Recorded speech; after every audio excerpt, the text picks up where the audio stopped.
The topic that will be covered now is center of gravity.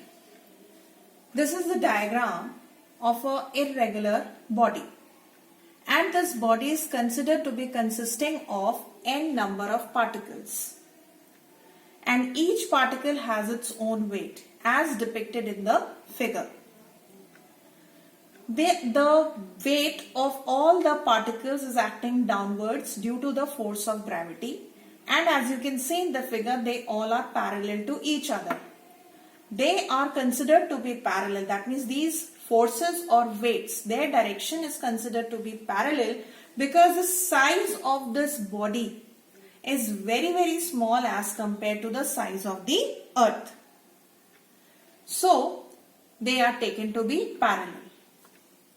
Now children, the sum of all these, algebraic sum of all these forces, that means weight, will give us some value.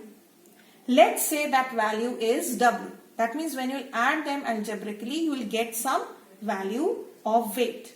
And that value of weight must act at a point. And this point where this resultant weight acts is considered to be the center of gravity of this body. So, the definition of center of gravity of a body is the point about which the algebraic sum of moments of weight of all the particles constituting the body is 0. So, this is the proper definition of center of gravity, and as per this diagram, this is the point where we are assuming that at this point the sum of moments of all these forces or weights is 0. So, you can write the expression as W1 plus W2 plus so on till Wn will give us the value of weight of the body that acts at one point.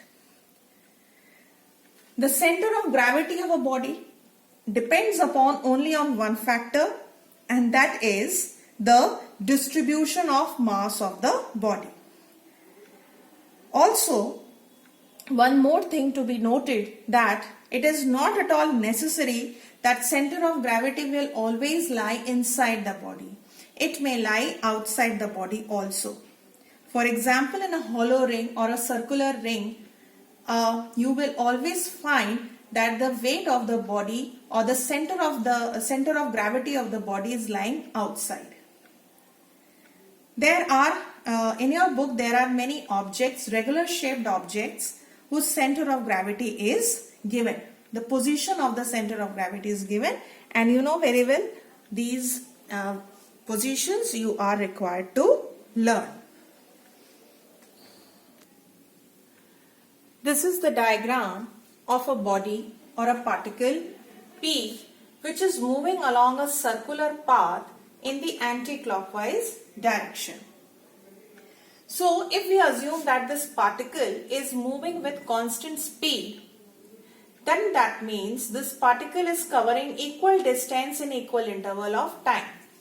But one thing is to be noted, that the direction of motion of the particle, which is found by drawing tangent at a particular point, this direction of motion is changing at every point, and hence this particle is actually, the motion of this particle is said to be accelerated motion, just because the direction of motion is changing.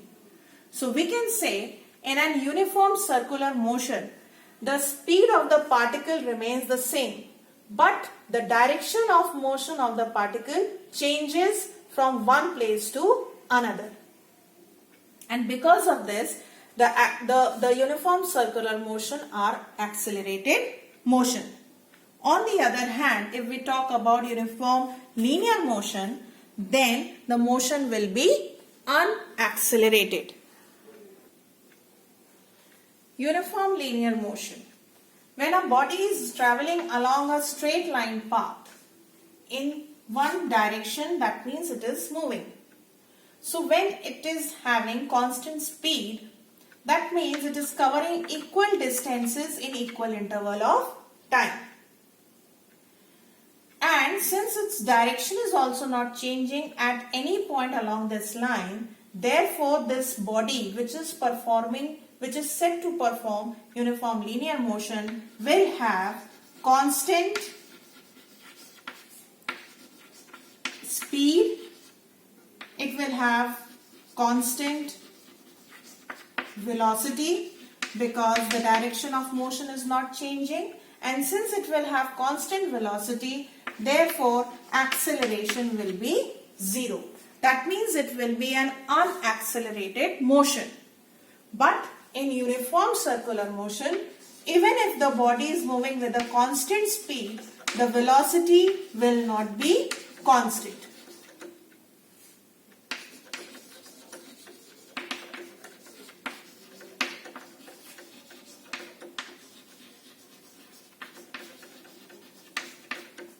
And which means that acceleration is not equal to 0.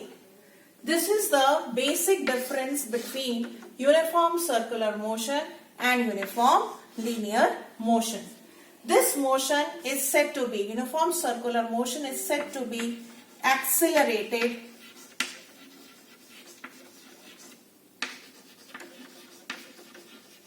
motion, while the uniform linear motion is said to be unaccelerated motion.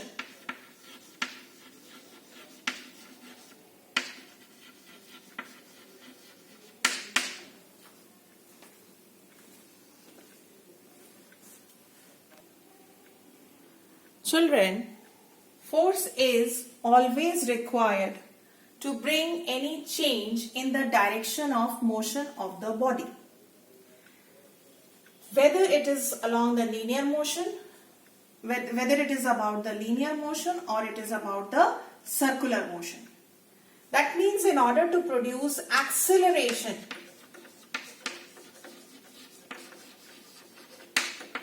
you need force. That means if I am talking about a body moving along a circular path, this is the center, and the body is moving, say, in a anti-clockwise direction, then this body will experience, or this body will be acted upon by a certain force, then only it will be able to change its direction. Otherwise, it is not possible. And the motion, you have been told just now that the motion along a circular path, even if the body is under constant speed, the motion is always accelerated. So that means this force is required.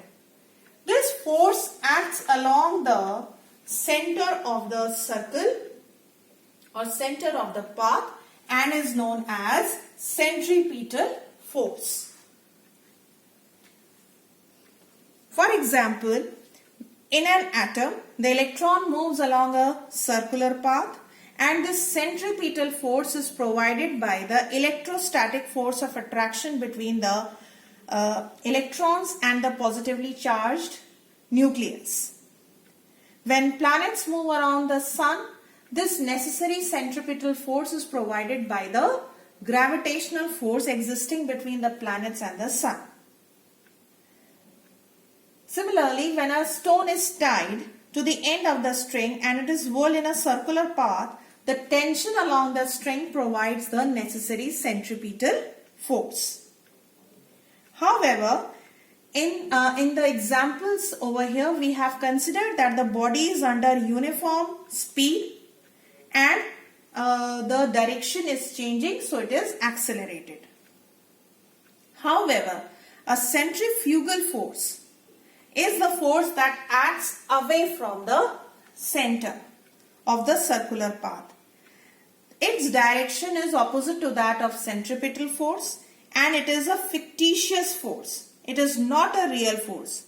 And remember, centripetal force is the real force and centrifugal force is the fictitious force.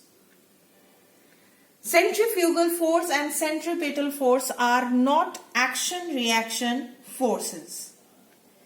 It is simply that the centrifugal force, the direction of centrifugal force acts away from the center and the direction of centripetal force is towards the center.